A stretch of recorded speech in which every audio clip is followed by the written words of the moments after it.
Em primeiro lugar, temos que nos lembrar dos doentes, não é? Ou seja, os programas de gestão eficiente de sangue têm vantagens óbvias para os resultados de saúde dos doentes.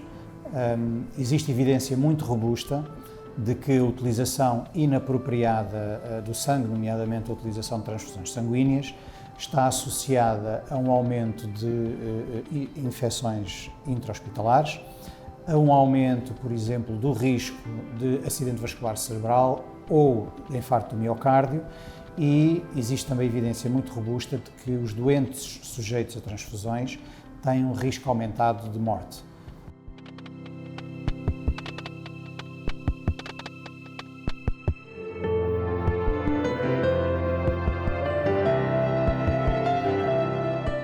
Depois temos a parte dos serviços, não é? E a parte dos serviços é extremamente importante no sentido em que também sabemos que a utilização menos eficiente do sangue tem depois consequências, por exemplo, ao nível da duração do internamento.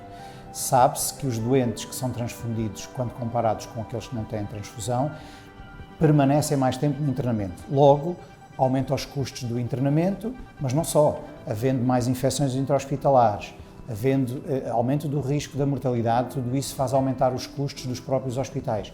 Logo, uma gestão mais eficiente do sangue é amiga dos custos dos hospitais, faz os hospitais terem mais eficiência na gestão dos recursos que têm que gerir.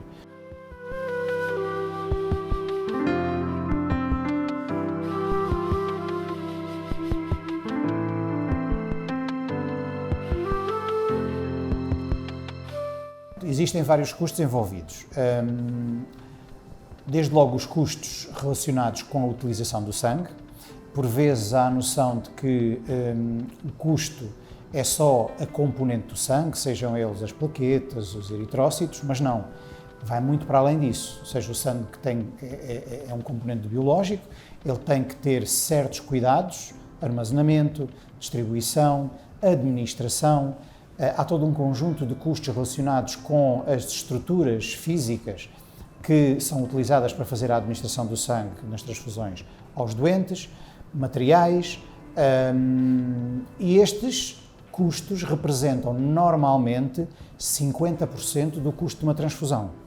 Ora, uma transfusão, dependendo um bocadinho do tipo de componentes que é transfundido, poderá, em termos monetários, oscilar entre os 500 e os 1.500 euros por transfusão. Naturalmente que a componente do sangue é só uma das componentes que estão envolvidas. Não nos podemos esquecer, por exemplo, dos recursos humanos. Ou seja, há custos associados aos profissionais de saúde que têm que preparar, conservar e administrar o sangue e zelar pela segurança dos próprios doentes.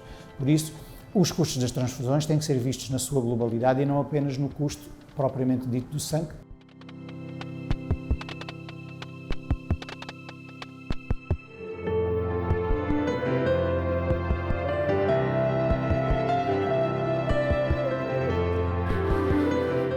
Eu posso lhe dar um primeiro exemplo de um estudo que nós até há pouco tempo participámos e que foi o vencedor das boas práticas em saúde dos hospitais portugueses. Em 2019 foi um estudo realizado por médicos, quer do Serviço de Imunohemoterapia, quer da Anestesiologia, quer do Serviço de Cardiologia, no Centro Hospitalar Vila Nova de Gaia Espinho, e que estimaram que por cada doente, em média, a implementação do programa no hospital, face ao histórico e ao passado, permitiu poupar cerca de 5.000 euros por doente em média. Por isso, são poupanças substanciais. Um outro estudo que nós tivemos também envolvidos aqui na Isigo e que foi desenvolvido em parceria com o Anemia Working Group Portugal, estimou para o contexto nacional, para Portugal, uma poupança de cerca de 70 milhões de euros por ano com uma gestão mais eficiente do sangue em Portugal. Para o contexto global, para todos os hospitais do Serviço Nacional de Saúde, e essa gestão mais eficiente pode passar pela redução da utilização do sangue, que tem como consequência depois a diminuição das transfusões sanguíneas, diminuição dessas transfusões sanguíneas que está associada a melhores resultados de saúde para os doentes, diminuição do risco de determinados eventos, melhor gestão dos recursos da saúde e tudo somado vai dar os tais 70 milhões de euros, sendo que cerca de 53 milhões de euros pode ser só em internamentos e reinternamentos hospitalares, ou seja, aquilo que se diminui na duração do internamento é substancial e normalmente o valor da poupança subjacente aos recursos de saúde, que não o sangue, é 5 vezes superior à utilização do sangue. Por isso, nós podemos poupar em sangue, nos custos do sangue, mas muito mais, do ponto de vista económico, da poupança direta no sangue é a poupança depois nos outros recursos de saúde, que é 5 vezes superior à poupança que é possível com uma gestão mais eficiente do sangue.